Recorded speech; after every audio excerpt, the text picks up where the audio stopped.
معجزات الزمان.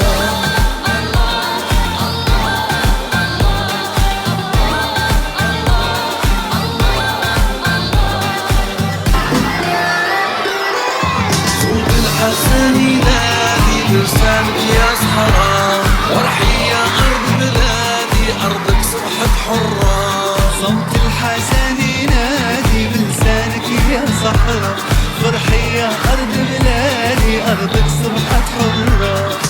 موردنا لازم يكمل بالمسيرة الخضراء، موردنا لازم يكمل بالمسيرة الخضراء.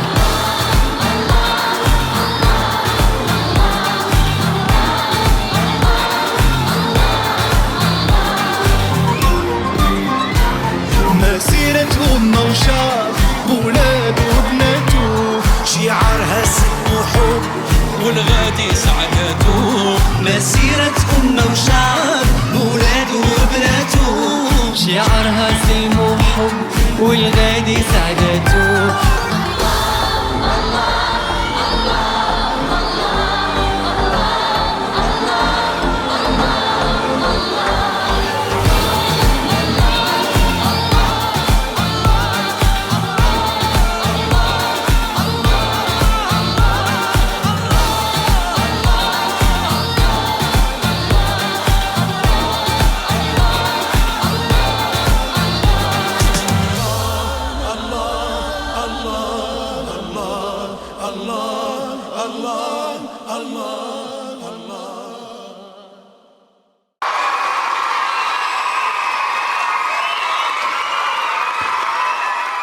الحمد لله رب العالمين، والصلاة والسلام على أشرف الأنبياء والمرسلين سيدنا محمد وعلى آله وصحبه أجمعين.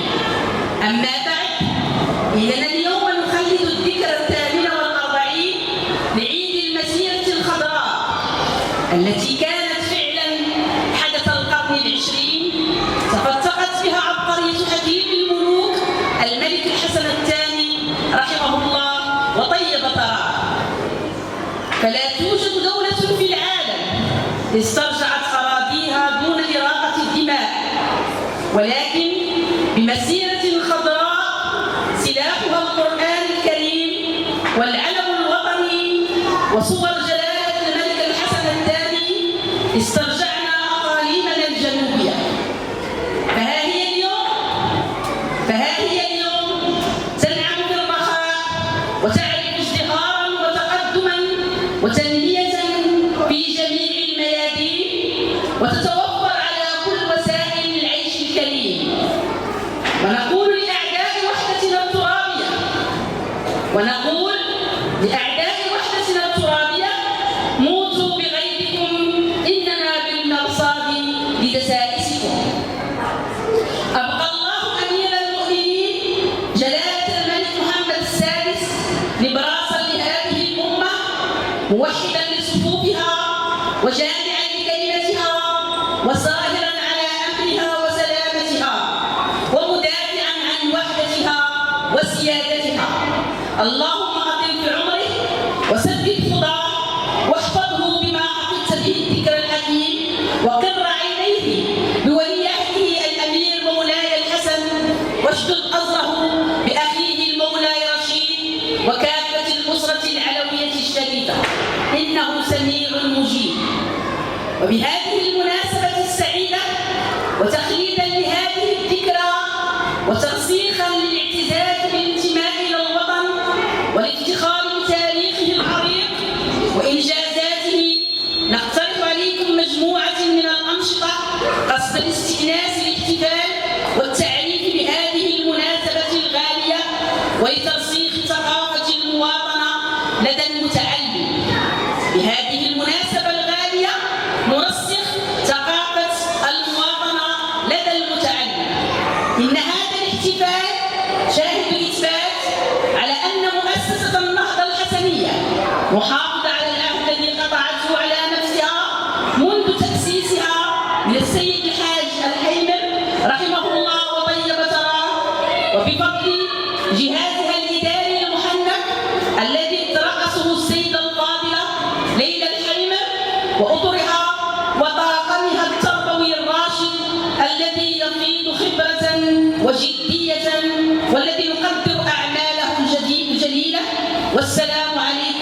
ورحمة الله تعالى وبركاته. أنا الألف أقف عقبة أمام الأعداء وأرد كيد الكائدين. أنا اللام لام تصل بين القلب والشعب لمخلص لوطنه. أما أنا الصاد صرخة في وجه الأعداء الغاصبين. أما أنا حذاري من غضبي إن الغضب تدمر في كل قليل الأدب. أنا الراء رمة المرمان الخالدة. أنا الألف ألف لن تأخذها شفقة ولا ألفة بالأعداء. أنا الهمزة أكتب على السطر وأخرج من الحلق لأصل رصاصا يخترق صدور الأعداء. أما أنا فالميم موت الأعداء والاستشهاد الأبطال. أنا الغيب غم وغبن على جفون الأعداء. أنا الراء رمح المخترق من صدور الأعداء. أنا الباء بطل استشهد لنصرة وحدة بلده وباب ضيق خرج منه الأعداء. أما أنا فالياء يوم أسود على الأعداء لم يظهر له فشر. أنا التاء سلمت أيادي أبطالنا الشهداء وتبا لكل من يريد النيل من وحدة بلادها الترابية. المغرب مهد الثقافات والأديان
تاريخا تضحية وجهاد سطرت تاريخا